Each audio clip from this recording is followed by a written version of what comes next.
Nick Bernal, thank you so much for joining For IU. Don't forget to like, subscribe, comment, share.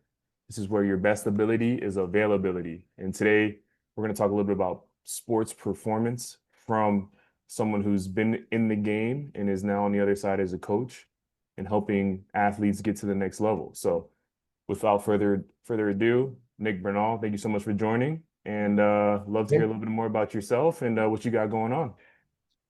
So just a little bit about myself before we get started for people that don't know me. Football is my background. I played football my entire life. That's actually how we know each other. You playing with my brother when we were, I don't even know how old. I was probably 5 years old when we first met. But played football my whole life. Played at Wagner College, FCS school. And my career really started, or my journey, I really say, started after my playing career ended, which at the time didn't seem like was what it was going to be. But playing at Wagner, suffered concussions, neurologists shut it down for me. So from there, I had to figure out what my next step was. I was very lucky to have surrounded myself with some good people. They brought me in on the coaching side of things. I actually started out coaching just football, and then a year later was brought into the performance side of things. And then that's where my journey really started. I went to FAU. I got my master's degree from there as well. I got my CSCS in that time in between bachelor's and master's degree. And I've been coaching strength and conditioning ever since, really focusing on that performance.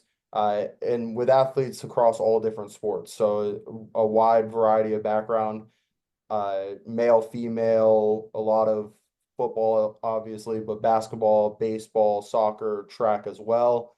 And then I also interned at FAU while I was there with the football team strength staff. So I spent 9 months, so 2 full semesters there with the Mm. strength staff. And that was really where the connection started happening from what you learn in textbooks to actually applying that to real life. So from there, continued to work at North Broward Prep High School, assistant strength coach, football, track. Started working with some travel basketball programs as well, Ball by Design. So working with some of their youth programs and really just focusing on that team sport athletic development.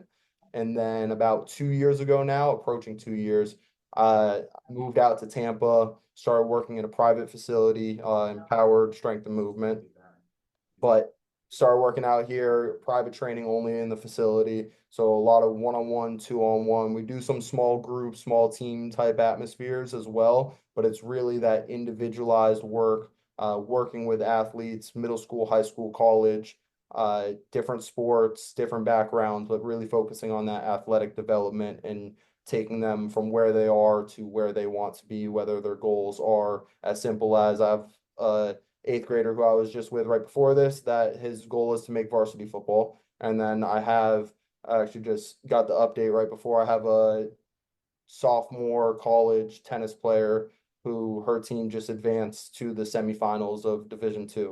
So very excited Amazing. out there, but she's taking her performance to the next level. His goals are as simple as making varsity and anywhere in between. So it's really just trying to provide the knowledge that I have from my background and using that to get people from where they are to where they want to be.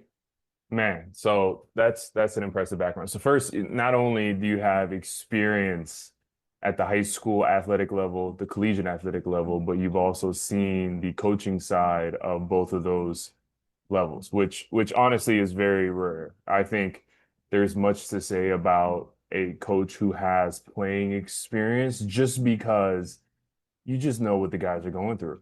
Yeah. On the field, off the field, you can relate on a level that is very hard to duplicate if you've never done it. So, I mean, I think that right there is tremendous. And then you mentioned your experience from high school to college and that recruiting process going to an FCS school. And back in your day, it was D1 AA, right? Yeah. So they've changed that terminology that a lot of people don't understand, right? So just for the audience, FCS today was D1 AA back in the day, right? So Yep. now they've merged the two from a Division 1 standpoint where there's two subdivisions. There's FBS and then there's FCS.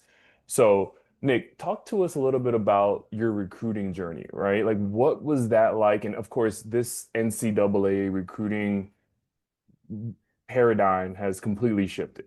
I mean, Yeah. with everything going on right now with NCAA versus house, roster limits, there's just so much that is transforming, changing, and really is what a lot of my clients and my audience is looking for is like most up-to-date information and how to navigate this new environment. But let's just start with basics on like what was it like when you were in the recruiting process for football? Talk to us a little bit about your high school performance and what you were doing in order to give yourself the best chance to be able to obtain an opportunity at Wagner. Yeah, so recruiting was interesting for me. I feel like everyone has their own stories of how it went. I am undersized, and there's no way around it.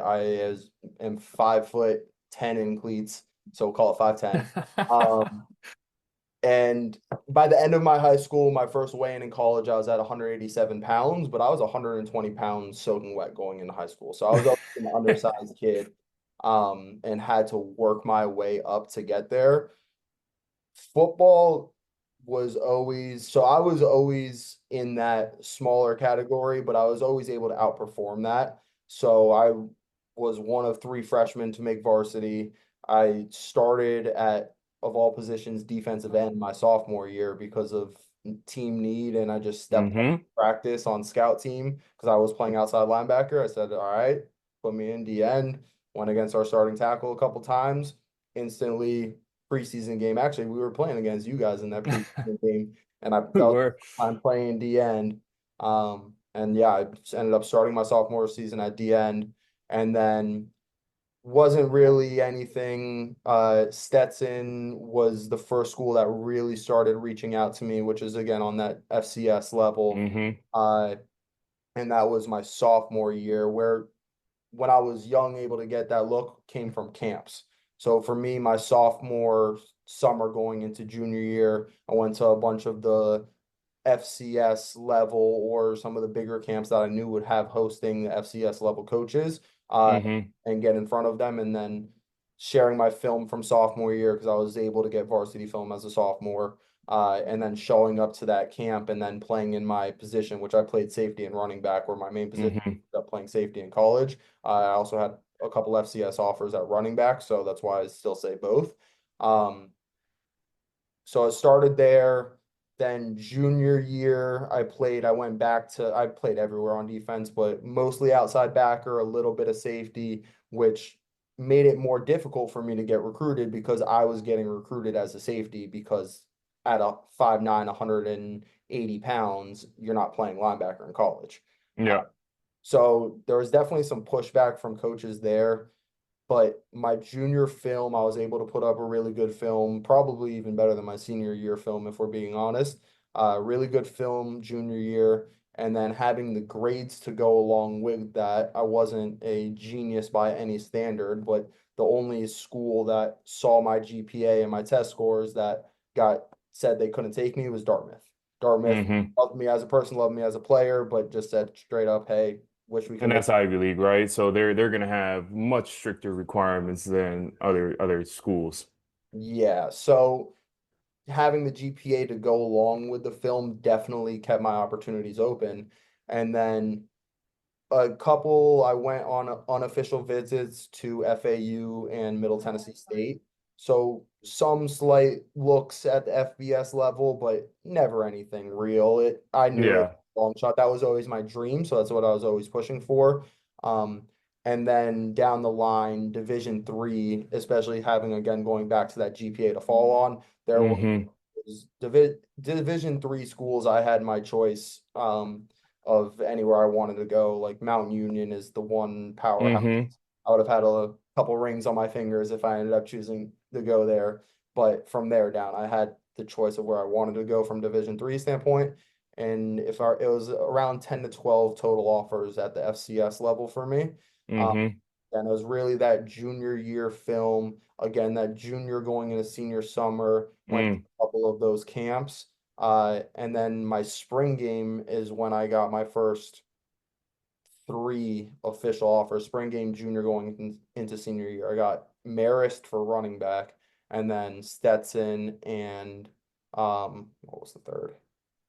Irrelevant. But I got the Hmm. offers off of my spring game film. Senior year, continued to get the size, uh, played a little bit more safety, still bouncing around everywhere on defense, but senior year was almost just solidifying what I had built as much as it was adding to the pile. Beautiful. And so Nick, let's run through your overall statistics. So height and weight. Give us that real quick. When Uh, going in from your junior year to your senior year, Junior year into senior year, I was 5'9", and I five was nine, probably, let's call it 175. 175. And what positions were you playing at the time?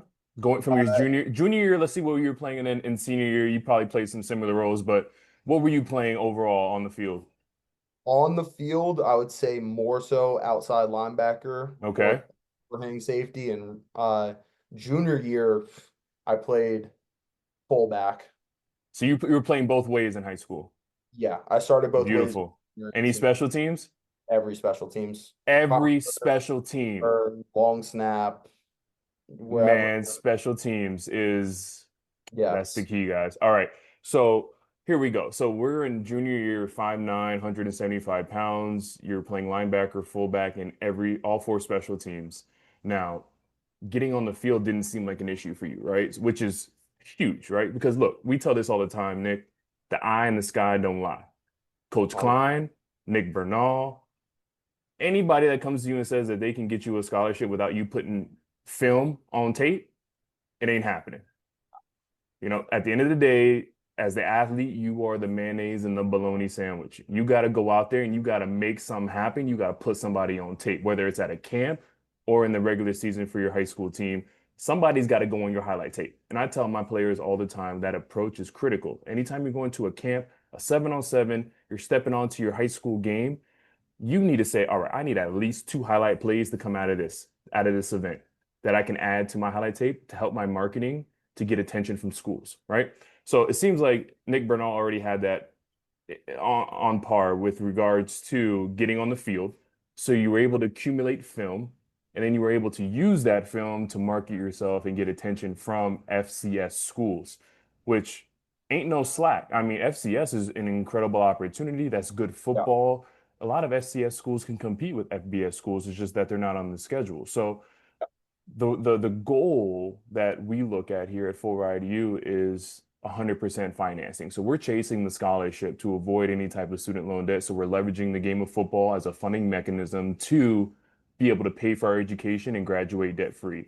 And we have yep, 7 steps, right? The first step is one, we got to make sure you're eligible. It's just not happening. Unless you're eligible, everything we do is futile up to that point, right? The second step is we got to optimize our performance. So that's either athletically or academically. So if you're not meeting the eligibility requirements from an academic standpoint, we got to get you some support. We got to get you with a tutor. We got to figure out something to get you eligible, and make sure that that path is clear. And then the second is performance. So if you're not on the field, how do we increase your performance, whether that's a skill set or just an overall performance standpoint? All right. Now the third is we got to create a marketing plan to figure out which schools are appropriate for you. We got to do a self-evaluation, Nick. We got to be realistic in regards to what do our stats, size, and speed, the 4 S's, right? We got stats, size, speed, and skill set, right? How do we leverage those categories to make sure we are marketing ourselves to the right schools? For us to say that, we didn't really play much for our junior year, senior year, and to say we're going to go to Alabama, it's just not happening. We're losing time by trying to entertain things that are unrealistic. So that self-evaluation is critical. Now, once we have that recruiting plan in place, we got to create some marketing material, which goes back to the highlight tape and athletic resume. What is your GPA? What is your test scores? What are your scoring in regards to some of the combine metrics that college coaches look at? And then are you making plays? And the first thing we always say is look in your conference, your local conference of your high school conference, and see who's getting offers in your position. Now, take their stats, their size, their speed, and then compare it to yours. And you're going to see immediately where you need to improve, right? And that's where we're going to go back to. If you're not getting the stats, if you're not hitting those combine metrics that are needed, that's where you got to improve the performance, right? And that kind of brings us back to where Coach Bernal comes in, but we'll get back to that. So first, we have eligibility. We got to optimize performance. The third is we got to create a recruiting plan. The fourth is we got to create marketing material to get you in front of coaches. And then once we do those first four steps, you're going to receive offers, right? If we accomplish those first four steps, the offers are going to come in. Now, whether that's a written offer or a verbal offer, that's a very big deal, right? As you know, Nick, during that recruiting process, a verbal offer, that's all chitty chitty, right? Yep. That can be gone tomorrow. Somebody could change their mind. Somebody could say, I'm not feeling this no more, and boom, it's done. Now, a written Yep. offer, that's a legally binding contract where needs to be taken very serious. I always recommend to have some type of legal professional review any type of written contract or legal contract that you're about to sign, especially for your minor or your son, your daughter, whatever that may be. Get a professional to review it. Make sure you're understanding exactly what's going on. Now, once you start receiving both those verbal and written offers, now we're in the game, right? So we gotta negotiate, make sure we're getting a full ride and not a partial ride. Because as you know, Nick, there's this new equivalency model out where coaches can now, especially at the FCS level, offer partial scholarships instead of full ride scholarships. So a coach may say, hey, we're going to offer you a scholarship, but when you read the actual written agreement, it's only for 50%, or it may be only for 75%, right? So that's very, very important to know going into the situation in case you need to figure out how you're going to fill that margin, right? Are we going to have to go and stack it with some academic aid? We're going to have to figure it out because the last thing we want to do is go into debt for student loan debt. Like that's the number one avoidance throughout this entire process. So those Mhm. partial scholarships too can be used to your advantage. So that was Huge, huge for advantage. me a huge reason why FCS was where my lane was. Obviously, the size and stats go along with that, but for me, and that also gives you another gauge of how serious is that school about you, right? If they're giving you, there are some schools that, hey, we can only offer you 50%. Some schools were offering full scholarships. Mm, And then I had a couple schools that, and Wagner ended up being one of them, where their approach from it was there's nothing wrong with getting a partial scholarship. That's going to make the whole team better. We still don't want you to pay anything. So yep, do your financial aid, do your academic, and circling back to why the GPA I had was so important. Do so all important. the different things. Wagner's a $60,000 a year private school. I was able to get as many random scholarships about anything I could find I was applying to, got that price down to whatever the split was, and they said, Hmm. let us know the price you get it down to, we'll cover the rest. And So that's how you have to do it. And that's how you have to yeah, do it, man. It's it, you got to work the problem, work the problem, work the problem to figure out how you're going to get as close to 100% as possible. Because as you know, Nick, football is at not it's not a free lunch. It takes blood, sweat, tears, waking up at 5 a.m., pushing through pain. You're waking up, your entire body is sore, your head is ringing, and you got to go and do a two a day. I mean, this is real stuff, and it's not only from a mental standpoint, but you're physically taking on a lot. And to yeah, go into this and just be doing it to be doing it is, we all have passion, we all have dreams, but there's a lot that we put into this game as football players from a physical and mental standpoint that to get the ROI, to maximize the ROI, you got to be finding funding in any direction that you can, whether that be academic, um, athletics, or even just with the fast foot, right? As you had mentioned, you need to maximize all funding mechanisms for this game of football that you're putting all your effort and love into to help put you in the best position when you make that transition. So when we stop, obviously we're going to start getting those offers, those written verbal offers. Now the sixth step out of that is graduating early. We tell our families and we coach our families want to graduate in 3 years and use the remaining eligibility to work on your master's degree. So that way, when you come out of college as a former student athlete, you have a competitive advantage in the marketplace because it's a very demanding schedule as a student athlete where you may not have the amount of time needed to do internships or other things because you're grinding. I mean, you are on a set schedule all day, every day for 365 days out of the year that, it's pretty much planned out for you, right? So you don't have that opportunity to really get a lot of those internships that's needed in order to make you competitive. So one thing that we can do though is leverage the game of football to graduate early. We're there on campus for summer school. We're there for winter courses, as you know, Nick. So there's ways for us to speed up the graduation timeline, and that way we can start working on our master's degree, leveraging the funding being handled by our football scholarship. So we're going to graduate early. We're going to come out with a master's degree and a bachelor's degree. And then the seventh is the transition. And I think nobody more can relate than you, Nick. The transition from football to the real world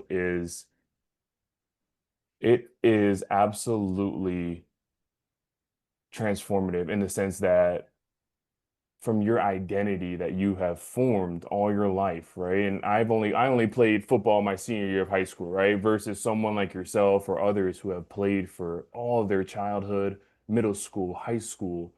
They form this identity to the game where now it's time to transition into the real world, into the marketplace and go get a job. And it's like, oh my God, like this one thing, this one passion that I've loved. I wake up and I think I'm a football player. I go to lunch and I think I'm a football player. I go to the weight room, I think I'm a football player. I go to class, I think I'm a football player. I go to workouts, I go to practice, I go to the games, I go to the fan. Everything is me being a football player. And then boom, Yep.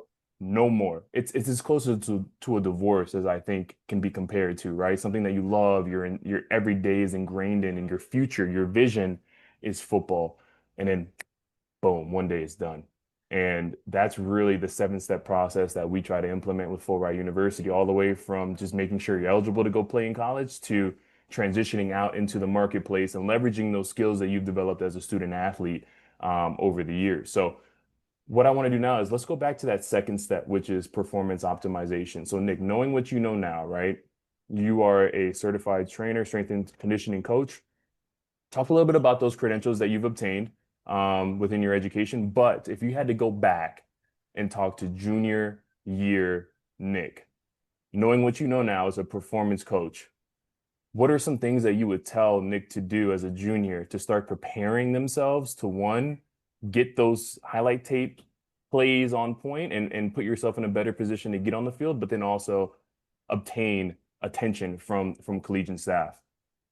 Yeah. So first part of that, going into credentials a little bit. So the CSCS is like gold tier of certifications that you can get. It's every college or professional organization is going to look for that to even consider hiring. It's a requirement for the job. So being I was, especially when I was on the team side of things, working in high school, working in college, trying to kind of carve out my future. That was a guarantee. That's what I wanted to get. And then getting my master's degree was something I wasn't too sure about at first. I finished my bachelor's, then I did my CSCS. And when I finished my CSCS, I was in the job market looking around, kind of see what's available, what intrigues me. And it ended up just not being the right timing yet. So I knew I was going to be in the same place that I was for a year. And you talked about accelerating programs, which credit goes to my past in football with creating that type of schedule and working through other times. I I did a year and a half program in a year for my master's because I knew I was going to still be in the same job that I already had. I knew how to navigate that work flow through the job. And I didn't know in 2, 3, 4 years where I would be from there if I would ever go back and get it. So the opportunity for my master's kind Mm-hmm. of just presented itself. And I felt like, hey, I'd be stupid not to take advantage of this right now. Let me just put my head down, go through it, and see what comes out on the other side. And it's definitely helped. The biggest thing I got away from my master's that I'm very thankful for and like try to instill in people because we don't really get enough of it, but it's learning to understand what sources actually are. So through the whole schooling process is you're just presented information and you don't ask why enough. And I Mm. don't care if it's school, I don't care what it is in life. We don't really ask why enough. We just get presented the information and kind of roll along with it like it's fact. In the grad school, it made you go in and understand the whys behind why you're doing this for a sprint drill or why your body's reacting a certain way to nutrition or sleep and all these different factors, and really diving into the why. So now Mm-hmm. I like at first I was very hesitant, just kind of did it because it lined up, and then going through that process and having a better understanding of how to do research and where are the sources coming from, I think is everything. And I think even not in a master's degree, as early as high school, start asking those questions. Why? Mm-hmm. Why does this matter? Why is this process this way? Where are you getting this information from? Mm. Able to form your own opinions on it. And then talking to junior year self. So I definitely was lucky with, also played at North Broward Prep where I coached. Mm-hmm. And being in the private school setting, I was able to get a higher level of coaching. We had a strength coach on staff. So I feel like from Absolutely. And we're South Florida, Pinecrest, my alma mater, North Broward, these are tremendous programs, right? So we are somewhat privileged and outliers to the overall staff that a high school can provide, but can continue. So definitely, we were in some really great programs. so from that perspective, from a weight room standpoint, I think I was very well-rounded and uh confident going into it. I was always naturally fast, and I Mm-hmm. somewhat, I really, knowing what I know now, I know I wasn't taught nearly enough about true sprinting. Like we ran sprints for conditioning in football, which is not the goal of sprinting. The goal of sprinting is to get faster. And Mm. at the time there, the track program was run by a distance coach, so not a whole ton of emphasis on uh sprints and 100 meter, 200 meter Burst, yeah. Burst speed, huh? triple Mm-hmm. jump, long jump, explosive. That was something that just kind of happened in our track program at the time. Since then, it's been taken over and kind of flipped mindset. But Mm-hmm. I was talking to myself junior year. Number one thing would be if I was coaching myself, I'd be teaching myself how to run properly sprints, max velocity, and getting to those different positions that we look for. And then if I was telling myself to do something, even with a more distance mindset coach, run track, right? Mm. Uh, Kids don't get enough sprinting. If you're not playing, if you're playing a multitude of sports, like if you're playing basketball in the off season and football is your main thing, but you love basketball, do it. Like I'm all Mm-hmm. for you become a more well-rounded athlete the more sports you play. I And agree. at the high school Absolutely. level, like I ended up shutting down because I never had a true passion for a second sport. I loved every sport, but it was football, and then it was everything else was something that I enjoyed, but it wasn't for me. So after my Football is life, Nick. Football is life. always, but after my freshman year, I kind of gave up everything, all the other sports that I was playing on the side to focus on that off-season training. If I was talking to sophomore year self, junior, senior, it would be run track, run track, run track. We're on track, huh? Absolutely. That And was so, Nick, as we had mentioned, North Broward Prep, Pinecrest, we had some really good systems and process in place that the schools provided just because they are who they are, which is fantastic. Now, say for an athlete that doesn't have a system in place like a North Broward Prep or a Pinecrest school, um, knowing what you know now, if you were junior Nick, what are some things in the weight room or on the field that you would be doing to increase your performance? So, how do you get faster, right? How do you get stronger if you don't have that white glove service, preparatory type coaching or financing in place? How do I go about that as a junior high school athlete? So, two things that come to mind immediately. First and foremost, master the basics, right? Mm, Kids in high school and all across, I see anyone that walks into the gym for the first time, they probably just saw a TikTok video of these crazy exercises, doing all these wild movements that one should never be done. They're doing it for the purpose of making videos. It's not for training. and And it increases potential injury risk, right? By yeah, doing these exercises wrong. So, yep. so just really master the basics. You don't need to be doing, honestly, most high school kids, depending on the level that they're at, majority don't even need to be into true Olympic lifts, which is the hang cleans, the snatches, anything like that. Everyone should be doing powerful movements. So the next point of that, so mastering the basics, it should be squat, it should be bench, it should be deadlifts, uh, very simple movements, do them, get tired of doing them, do them more, get tired of doing them again, and keep doing them. I've been training for 15, 16 years now, and I'm still doing the same things that I did Hmm. when I walked into the weight room. Like after this is I'm working out later, I have squats today. I am doing barbell squats, the same barbell squats I did when Yep. I was 14 years old. First time walking into high school weight room is the same squats I'm doing now. Hmm. So just master the basics, and it might feel boring at times, but if boring is giving results, then stay boring, right? You don't need to do Mm, all this flashy. And then the other thing is, well, now two more things to go off of that. So the next thing is speed is king, right? Speed speed is kills, brother. it's the number one thing for performance. It's college coaches see it. So that also goes back to another reason. So track mostly for the sprinting and the training of Mm-hmm. it. But if you post a great time in the 100 meter and your goal is to play college football and you can present that as, hey, maybe we have the same film, but I ran a 10.9 at the state meet, Mm-hmm.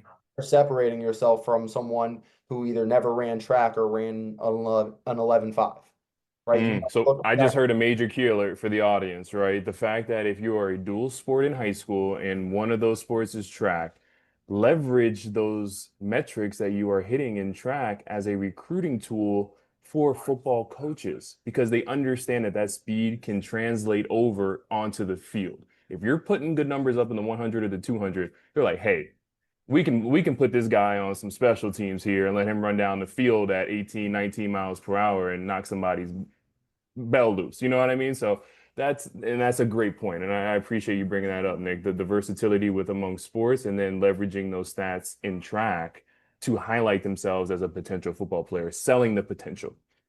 Yep. And then working down from there, power is the next most important. So a lot of times, often I see in high schoolers training, kind of doing their own or some, and I never want to talk bad about coaches because especially at the high school level, a lot of these guys are donating their time. They're not even getting, Mm-hmm. right? They don't have the background in it. They are trying, they're doing the things that they were taught, and it's kind of a trickle down effect. But so often I see power get passed over. Everyone knows speed is important. Everyone thinks strength is the next thing. But really, for performance, power is that second indicator. So, So, Nick, for the audience, can you identify the difference between power and strength? yep. So, from a true scientific standpoint, power is force times velocity. So, Mm, true maximal strength is just force, force times velocity. Now you're taking speed into account, right? So mm, if I'm doing a 1 rep max of any movement, it's going to be pure force development and how heavy can I move, where power is how fast can I move something heavy, right? Speed mm, is not going to have that heavy component because it's just how fast can I move. Power is how fast can I move something heavy, right? And mm, football, look at tackling, look at blocking, look at anything. It's not just how much force you can put into someone. You have to do that efficiently. You have to do that through power. You have to do that with speed. So I feel like so often at the high school level, everyone runs their sprints, everyone lifts heavy.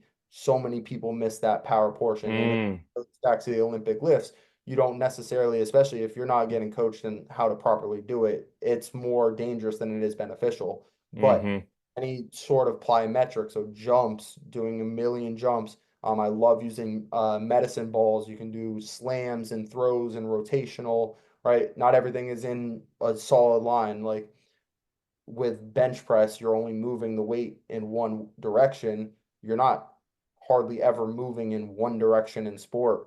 Yep. Whereas a medicine ball where you're slamming for power, I can slam it down the middle. I can slam it to the side. I can do a rotation pass. I can throw it overhead. I can do a million different things with it. And again, it's pick something heavy. How fast can I move that Mm, object heavy? And now adding into all these different ranges of motion and all these different planes of motion and developing power that way. I think that's so far off and overlooked. And if I'm ranking, it's speed, it's power, it's strength, and then it's endurance, especially from a training standpoint, because oftentimes, if you're doing it right, endurance is taken care of within practice. You're wow. practicing hard. I don't need to go out and run 25 120s like we used to do when I was in high school. We don't need to make you do 25 120s only if you're taking care of that portion by practicing hard. So Absolutely. you can't just think it's going to take care of itself. You have to actively make practice as close to a game environment as you can to build that stamina. But if you're Mm-hmm. doing that not much has to go in. Maybe in the early off season when you're letting your body recover from the season, you can throw in a little bit of that more endurance, long runs, because it's easier on the body. But once you're getting into preseason, like I'm writing out all my summer programs right now because kids here are finishing up school this week, next week, finishing up my summer programs.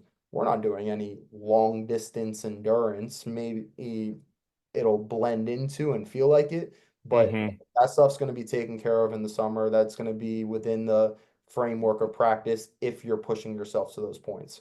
So speed, Wow. then power, then strength. Let endurance kind of take care of itself by working hard in other areas. Wow. See, so that formula right there that you just laid out for us, Nick. Now, can that be given or coached by just anybody? And that's really where we come down to the fact of like, I am a parent of a high school athlete right now watching this. I am a high school athlete watching this.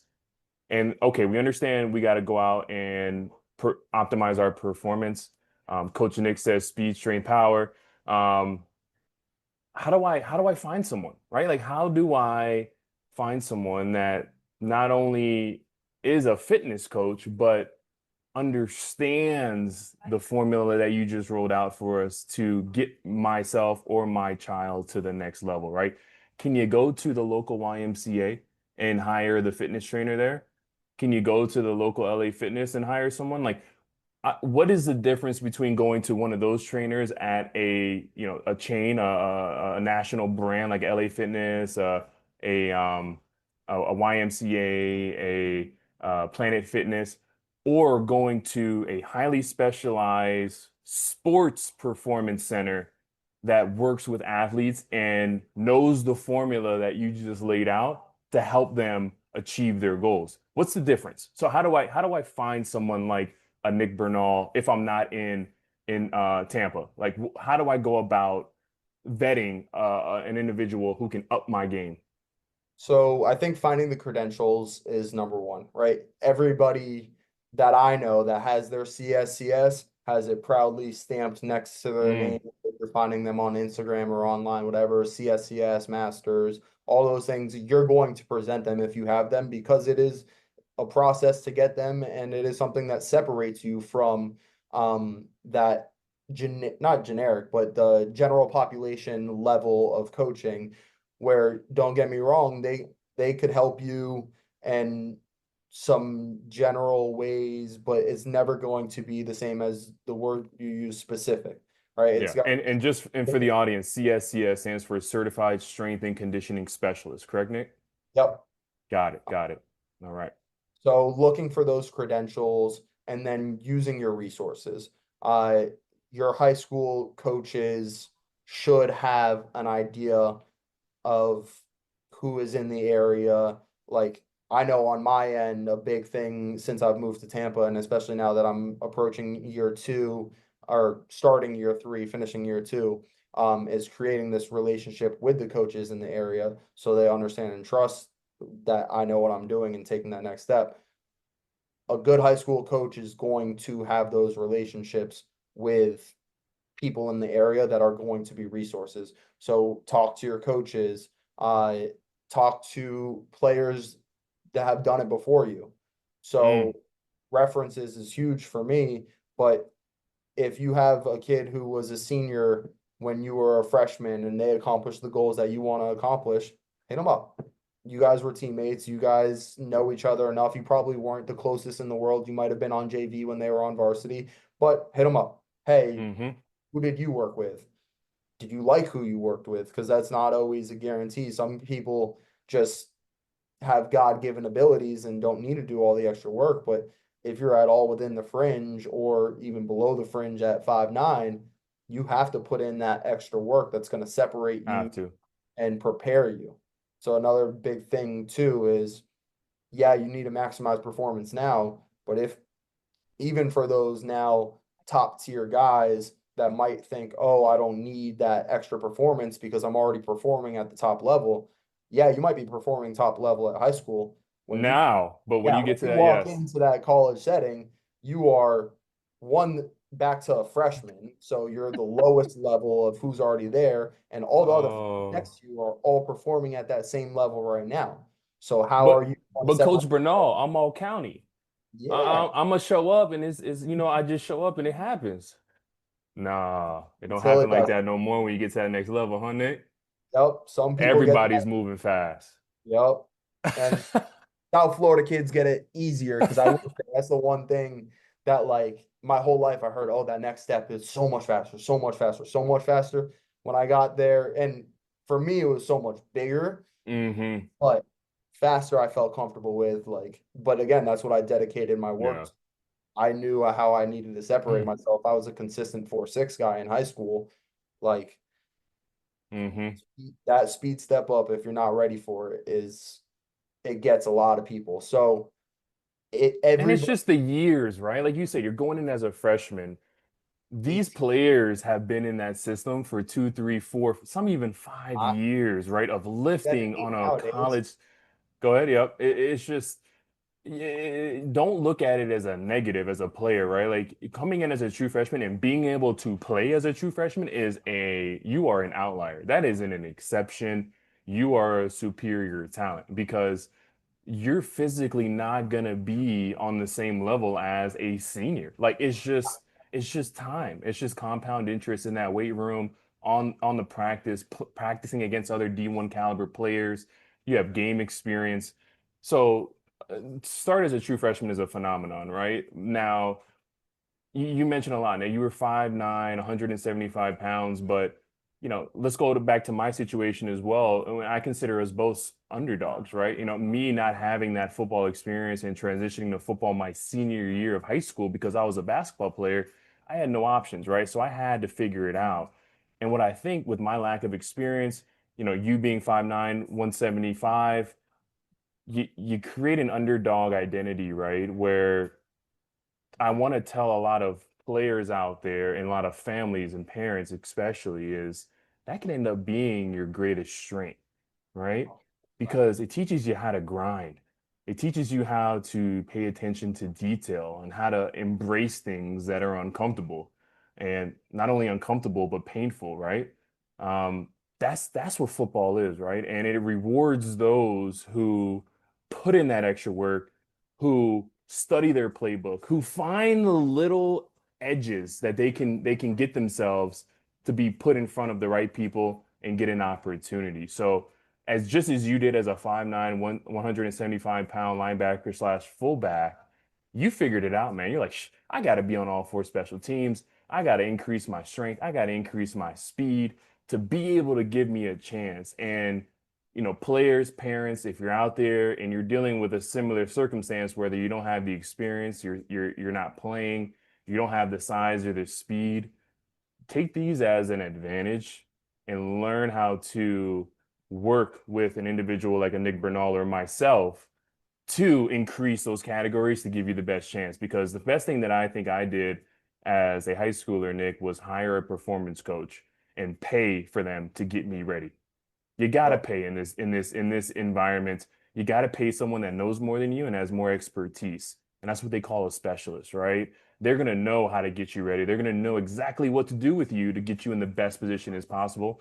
And you got to pay for it, right? Because a lot of people aren't going to do it for free. But when you do it, you're going to see the return on investment and not only to get you to the next level, but you're going to go back to that individual, I'm sure, throughout the process, right? Because when you come home Yep. for that off season, you still got to stay in shape. You got to keep Um, your performance up and you got to keep moving this way to get you to the next level, which may be the pros, maybe just transitioning into life. But you want to at least give yourself the best chance of obtaining that full ride scholarship and enjoying your time while you're there. So Nick, is there a big difference in your opinion in regards to in-season training versus off-season training and the type of exercises you should be focusing on when you come home from school?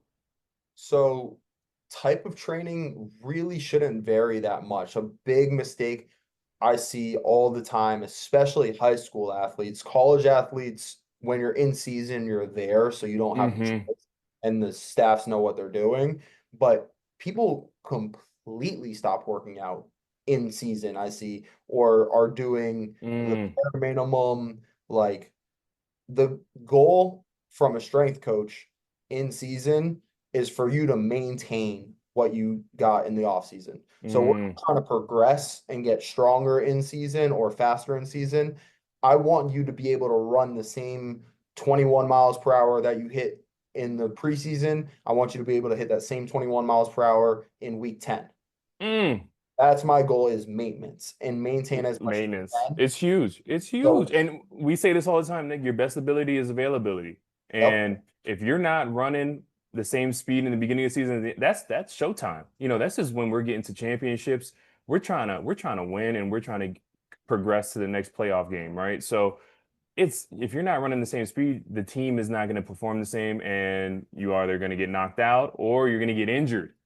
yep. So, just as what you were saying, that beginning of the season and being able to maintain that performance throughout the year is unbelievable because the body is going to go through some incredible trauma throughout Yep. those first couple games.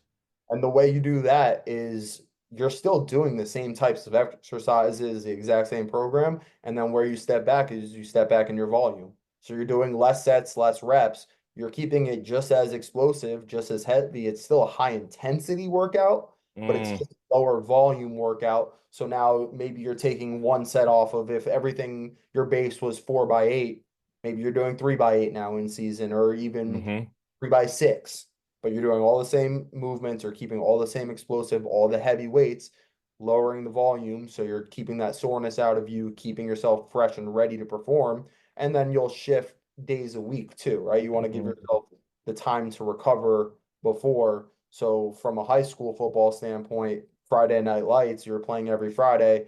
You should be sprinting full speed on Mondays. You should be lifting heavy on Tuesday, Wednesdays. You should hmm be off on Thursdays, ready to perform on Fridays. Right? There's still 100%. a lot that can be done. And again, those Tuesday, Wednesday lifts are going to be at a lower volume. You could get 30 minutes lifts in. We did this with our basketball program in season. You know how you're playing 3, 4 games a week in basketball. There's Oh, turnover. You got brutal. practice every single day. The system that we established where we were at, and this comes with really good relations with the basketball coach there, but after every game, we had a 30-minute lift. Mm. Every home game was guaranteed. But coach, my legs are sore. My back 30, hurt, but you're why doing though? 30 What's the reps and it goes total. back to what you said in the beginning, Nick. What's the why? Why are we having you lift after the game? It's because we got to work out that lactic acid that has built up from you competing at such a high level. And Yep. there's a method behind the madness. You want And to be able to perform when it comes playoff time, right? Those yep, same teams went on 2 out of 3 seasons made it to the state semifinals at a small school like North Barrow Prep, right? Great yep, kids, great coaches. There's a lot that goes into that. I don't take any credit in that, but it's we're hitting a 30-minute session. You're maybe hitting 30 reps total, but you're able to now we're getting to playoff time and our guys are healthier than other teams. Our guys are still jumping as high as they were in the preseason, where you don't see that same work in the other teams. And that's what separates and lets you go on those deep playoff runs and have that success that you're looking for instead of just getting to season ready to perform. 100%. And and you and I both know, Nick, it's hard. It's hard waking up the next day after a game and going Yep. in there and coach telling you to throw three caddies on the bar and get low and break 90 on that squat. That's hard, man. That's tough, bro. Easy And things better. it's hard, but knowing what we know now, you got to do it. That's what's called being a collegiate athlete. It's called what's being a professional. You wake up and you got to do the things because there's a method to the madness. Yep. And those coaches want to win and those players want to win.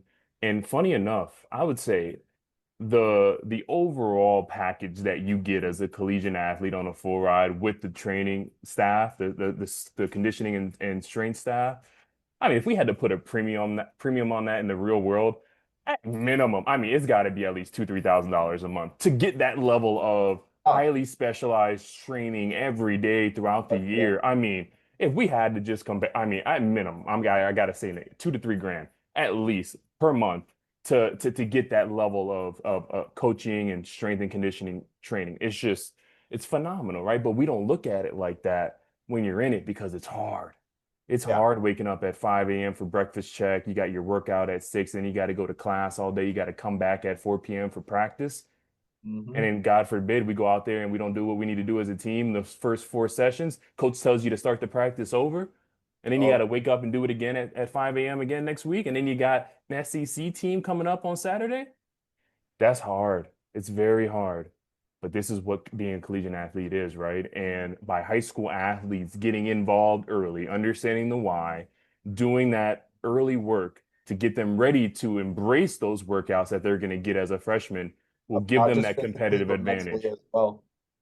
I Yep. think mentally having that structure of knowing what you're doing and going into it more confident in what you're doing and already having those hard mornings. Like, I give this kid all the credit in the world. He's a seventh grader, about to be eighth grader. He's with me 3 days Wow. a week at 6 a.m. every single day. Wow. He I Wow. he might be my most consistent client. He does not Wow. miss. He is walks in the door at 5:58 every single time. He's not late. I don't got to worry about Mm. what it is, and he's there every He single wants to be there. wants to, loves it, Wants to. and And he's and we do go this ahead. a lot, Nick, in our evaluation call when we meet with the family. And in order to join our program at Fulbright University, the entire family is required to be there on the first call. Now, if it's a single family household, that's okay. Bring that parent, but we need everybody on the call because it's not an isolated ordeal that we're going out and trying to accomplish here. The parents need to be on the same page. The player needs to be on the same page. Sometimes the parents want it more than the athlete. The athlete's like, I don't really want that. I really don't want to play in college. And you're going to see that immediately, Nick. How many times do you see in your gyms the parents dragging in their child or their athlete that doesn't really want to be there? And Nope. that's okay. And that's Yeah. okay. But just know that you're going against other players and talent that want to be there. Just like the player that you mentioned. They're telling their parents, hey, I gotta be here at 6 a.m. and I need you to get me there. Please. This is what I want. This is what I want to do. He's walking in there with good energy, the mindset. I'm here for a purpose and I want to get better. And that, like you said, that mental aspect of the game is huge. Yeah. And when you get talent combined with the mentality that you just outlined, that's what we call a professional. Yeah. Yeah. The And kids and that I've worked with that have had that right combination are playing in the league right now. that's what it is, man. And I've seen so many, and you've seen so many guys in college that they had the talent, they had the potential, but when they get there, they don't have the mental or the discipline to Yep. conduct themselves as a professional. And that's really where you start seeing the fallout, right? Unless it was due to an injury or another professional endeavor. Most of the time, it's due to that combination not being there, right? You can have all the talent in the world, but talent isn't good enough in the league or even at some college level, right? Yeah. You got to have the mental aspect, the discipline to show up on time, to go to workouts, to go to breakfast check, to go to class. And a lot of people don't do it. I've seen it, you've seen it, Nick. It is not ubiquitous across the board at all. Yep. So that right there that you just described with that young talent is where we want to get everybody that has those raw features.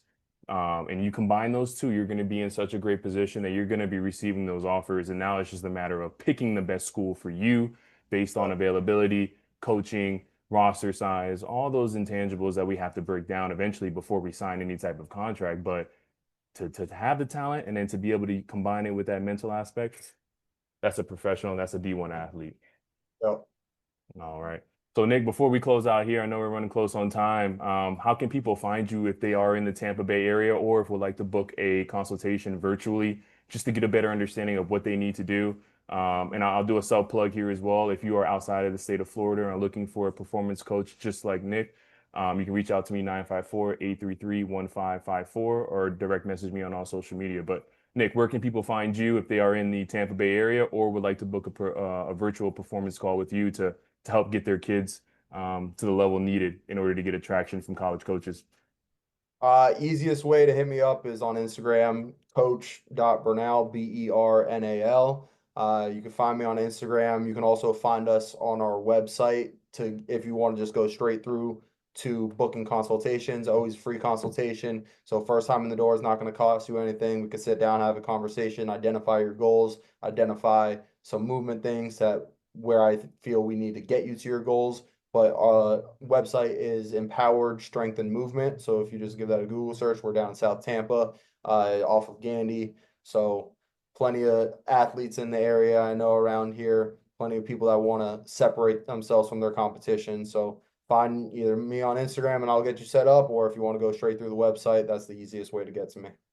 Awesome. And then one more question, Coach Bernal, how early, if you are aware, say you understand what's going on, you watch this podcast, how early would you suggest an athlete to get started with that type of coaching, to help give them the best chance of exposure and obtaining a full ride scholarship? How early should they start working with someone like yourself, to help improve their performance? The earlier, the better, Mm, right? I'd say a realistic is once you hit middle school. And if you're a sixth grader, maybe it's once a week that you're doing something like this, where you're just, again, building those fundamentals.